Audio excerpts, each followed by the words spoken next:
Hey y'all, Tim the Piano Man here. I wanted to show you this. This is my schedule from January 2023. These are the gigs that I'm playing, y'all. I'm just being totally upfront. These are the kinds of shows that I'm playing. 4 in a day, 3 in a day, 3 in a day, 4 in a day. Day off, that's important. 5 in a day, 5 in a day. All these shows are on average $130. $130 on average. Okay, because I charge differently for different times of day. And also, the distance has something to do with it, so I travel out of town. I live in Memphis. These shows are in Jackson, Mississippi. These shows are in Little Rock, Arkansas. But this is my schedule, y'all. This is my schedule. This is my week. Well, this week is a pretty easy week. I just have a couple of... They're all in town except for Thursday. That's Jonesboro, but that's kind of like an hour away. It's not really that far. And then next week I'm traveling, doing 4 shows in a day, 5 shows in a day, 4 shows in a day. And then, of course, I have my weekly Memphian gig. Y'all, this is what I do now. And I'll tell you how I got started and how I grew it and how I do it now. Because there's 3 different kind of scenarios. The way that I got started is I had tenacity, you could say. I really didn't like the job I was doing at... this place where I was delivering hot wings. Now, don't get me wrong, delivering hot wings, there's nothing wrong with that. If you can do that and you can be happy and you're working with somebody that is like agreeable to work with, cool. I didn't have that. I wasn't happy.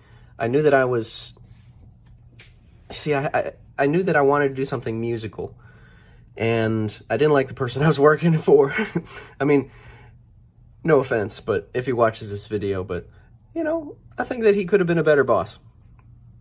I wasn't happy. So I had to make a change. With a friend of mine, Jack Simon, he suggested a couple of things that I do, specifically calling, the time to call these places. So basically what I do is I play piano at retirement communities and I entertain the elderly with music. So I'm a full-time musician, and you could see by my schedule, it's very full-time.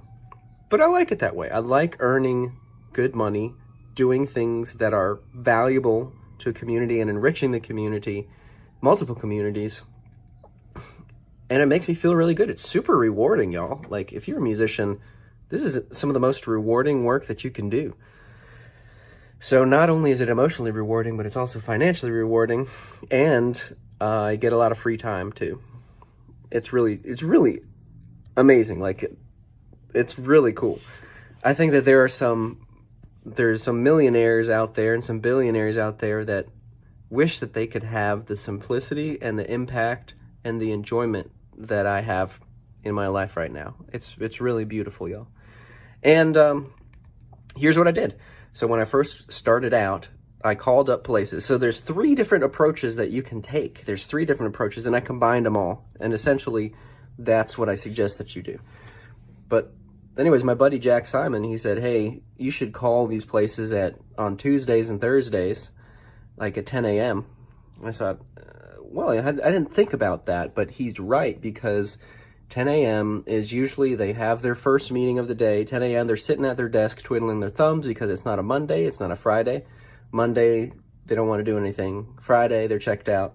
But Tuesday and Thursday are good days for work. Wednesday is kind of like hit or miss. So you call the activities directors, you introduce yourself, you give a good pitch, say, hey, my name is so-and-so, I play piano at retirement communities, and I'm booking up my schedule for March. Here's what I charge, but I'm offering a first-time discount. Do you think your residents would enjoy a piano show? That's essentially it. You can change the pitch a little bit, but don't change the essential elements. You have the introduction, you have the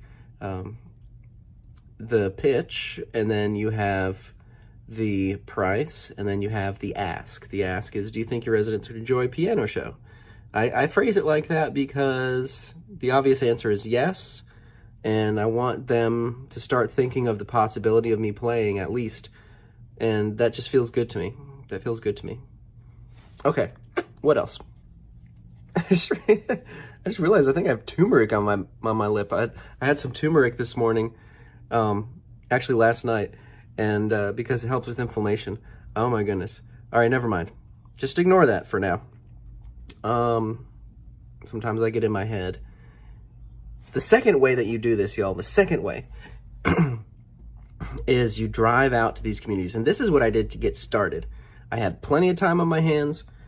I got to the point where I was working the delivery job, but then on my days off, I would drive around and do this. So I maximized my time. That's what I suggest that you do. Especially if you're single and you have a lot of time on your hands. Don't play video games, at least during the day. Don't play video games during the day. Wake up before 8 a.m. Discipline yourself to do this. Like, these are simple things that you can do to discipline yourself. Do your best, but be a little bit hard on yourself. I'm serious. Be a little bit hard on yourself to get yourself in this habit. Wake up before 8. Make a list of places that you're going to visit. So the way that you do this, you just do a Google search, y'all. Google search for retirement communities, and then write them down. Make a list, or put it on your phone, and then drive out to them. Excuse me.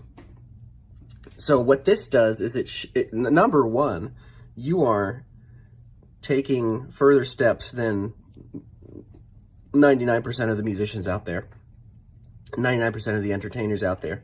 You know, most people will just call, leave a message, and then not follow up and be like, oh man, these activities directors are so rude. They don't even have the common courtesy to call me back. Okay, don't take that personally. That is not, that's kind of on you, honestly, because activities directors are busy, and if you give up after the first try, just don't do that, because you're not going to succeed as much. Learn to not take things personally. That's really a good thing to work on. Sometimes they're super busy, okay? But anyways, the second strategy, when you're driving out there, you introduce yourself, you check in. So sometimes these places have, you have to register your name and everything. That's fine. It is helpful, I will say, if you got the jab, it's helpful because some communities require you to have that. Others do not. At least in my experience in the South, in the 3-hour radius around Memphis, it's about 50-50. But now in 2023 of April, the restrictions are a lot looser. Of course, respect the community's guidelines. That's the first thing that you want to do. Don't walk in there and think that you own the place, because you don't. You have to be respectful and polite, and that'll get you very far, okay? Respectful, polite, professional. So you go in there and you ask to speak with the activities director. If they're available, they'll come and chat, and then you make the connection. You compliment them. You build rapport. So rapport means that when I was an insurance salesman, they taught us that rapport is form, F-O-R-M, family, occupation. Honestly, I forget the other two. But what was it? Family, occupation, relationships. I don't remember. But just Google building rapport. Ask about their family, ask about their occupation. Those are just getting to know you questions, okay? So, but when you get in there, ask if they have a piano and if you can play it. To be more specific, I go into detail on this in my ebook, but to be even more specific, I'll tell you right now, ask if it's in tune, because if it's, that's like this golden nugget that I can offer you today. Ask if it's in tune, because they're not a piano player. They don't know whether or not it's in tune. Chances are they've had some asshole classical musician. Not all classical musicians are assholes, by the way. Please do not think that that's what I'm saying. But sometimes they will get a musician that's like, this piano's out of tune. It's trash. It's garbage. And it'll make them feel bad. And so they become self-conscious about it. And what you get to do is you get to offer some alleviation. You get to go and play it, and then play something nice. My strategy, here's another nugget, is if you can play some ragtime. Ragtime sounds good on piano. Basically, on any piano, short of the keys just not working at all. So if the hammers are broken, then it's just, the strategy doesn't work. But an out-of-tune piano, you play some ragtime, it's about the rhythm, and it showcases your talent. Even better if you can go when there are residents around the piano, oftentimes there will be, and then they'll clap. And then you play one more, and then be like, okay, that's all the time I have for today. And then it's like an instant audition, y'all. This is how I started my business. This is how I went from being depressed and working in a toxic delivery job environment to playing enough shows basically to cover all my expenses. So that was my first goal, it's like to get out of that environment and then to cover all my expenses. I was living super frugally, I was living with roommates. My expenses were like $1,000 a month. Like, I'm not kidding. That was about 7 years ago. Things are getting more expensive now, especially because Memphis is kind of low cost of living. But even if you still need to keep another job, if you're like, my job, it's cool, like it pays the bills, whatever. If you want to make an extra $1,000, you can play on Saturdays and Sundays if you want, or you could play after your job, or you could, like, if you have a day off during the week, you could play then, and you can make an extra. Like, look at it this way: $125 is very reasonable. Like, usually I charge $150, but if you can offer a discount of $125 if you play on 2 shows on a Friday when you have Friday off, or if you can even do like a dinner show at 5 and then an evening performance at 7.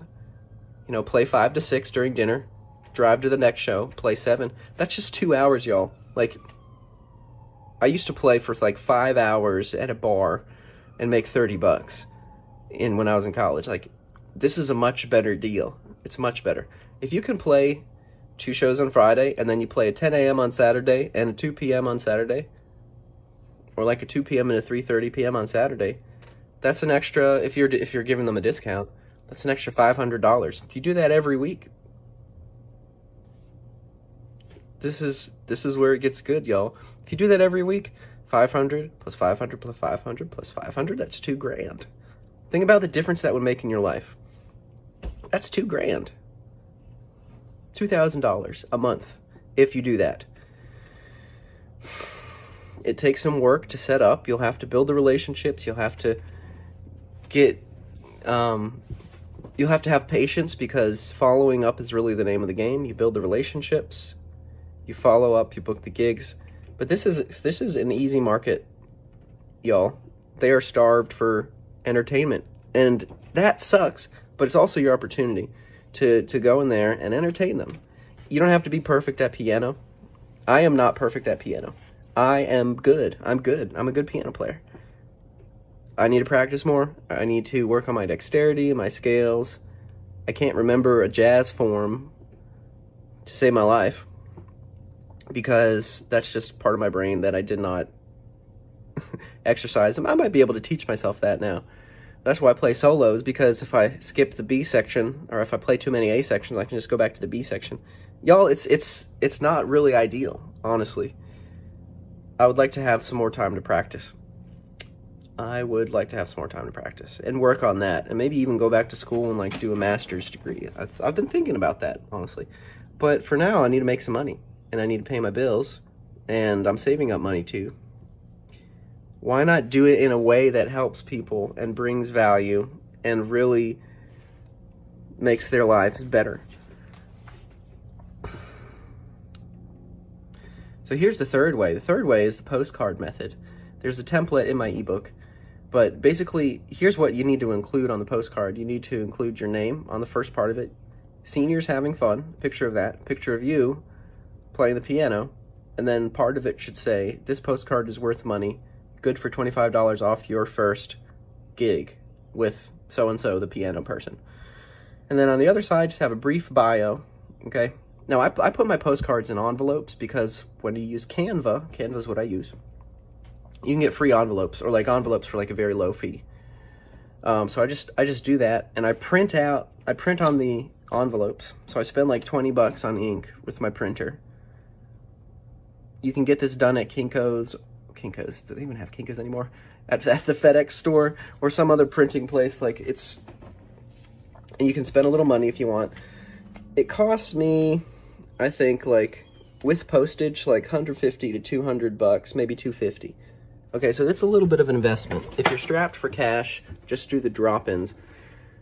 If you don't have a car, well, number one, you need a car to get to a gig. So that's kind of like a bottom That's like a basic thing that you need to have. You need to be able to get to the gig.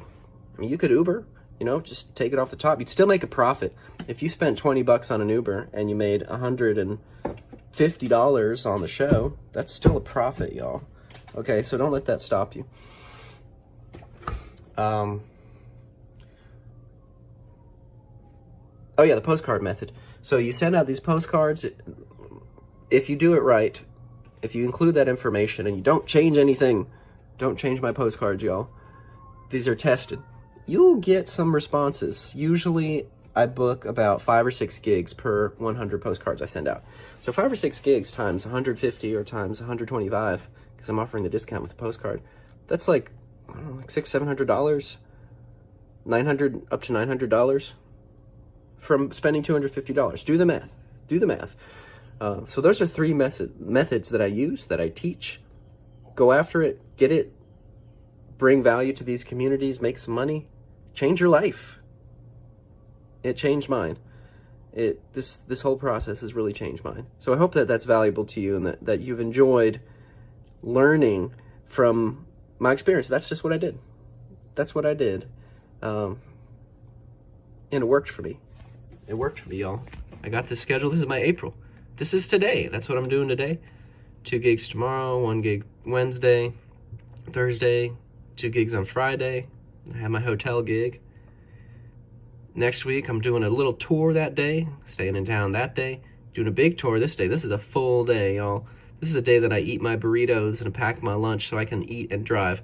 Not everybody's as crazy about it as I am, but I'm trying to maximize my income right now.